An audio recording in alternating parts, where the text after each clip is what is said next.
This is the second week of the Tax Truth Squad effort to share the facts, the real facts about the Tax Cuts and Jobs Act and the impact it's already had on the American economy and the American people. I'm pleased to be here with my fellow colleagues representing Michigan and Illinois. These two states include diverse industries and diverse people, from farmers to bankers to manufacturers.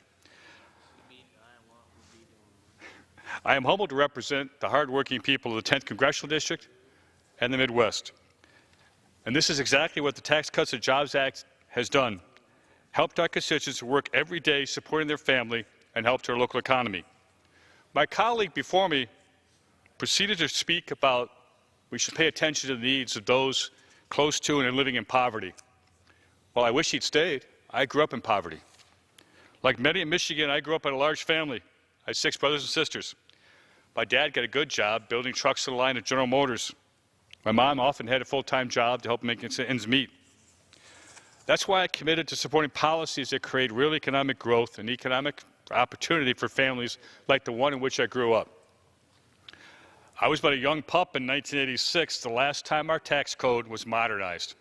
Since then, the tax code grew to 74,000 pages of rules and regulations that have only confused people. You'd need to be a wizard to understand what's in the tax code as it stood at the end of the year. That is why I promised my constituents when I came to office, when I ran for office, I would work hard to achieve meaningful tax cuts and reforms for the American people. I believe Americans can and should make independent decisions about the use of their own money, the money they work for, not the government. The government shouldn't come first. The Tax Cuts and Jobs Act allow hardworking individuals and business owners to do just that. Across the nation and back home, we've already seen the direct impact of the Tax Cut and Jobs Act. More than 400 companies have already announced pay raises, bonuses, increased 401k contributions and benefits, or in the case of utility companies, lowered rates. Direct bonus announcements have already reached over $3 billion across this nation. Let me repeat that, $3 billion. Companies in Michigan have already committed more than $180 million in bonuses to employees. A couple of examples. Fiat Chrysler, one of the state's largest employers, is reinvesting its tax savings, its employees, and our community. In addition to giving a $2,000 bonus to its 60,000 employees, and that's in addition to profit sharing as part of their contract, Fiat Chrysler announced it will move heavy-duty Ram truck production from Mexico to Macomb County, Michigan, a $1 billion investment that will create 2,500 jobs. In my district, Michigan's 10th, Lake Stone Bank, a small community bank, operates in Lake Lapeer, St. Clair, and Macomb counties, gave all hourly employees a $1 an hour raise.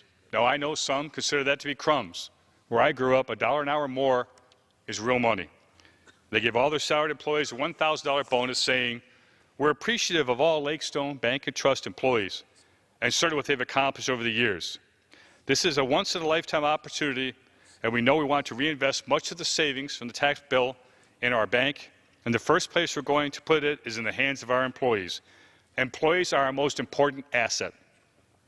Stories like this are not unique, from CVS to Chipotle, AT&T to Wells Fargo. They're reinvesting tax reform savings in our hardworking employees and our communities throughout the country.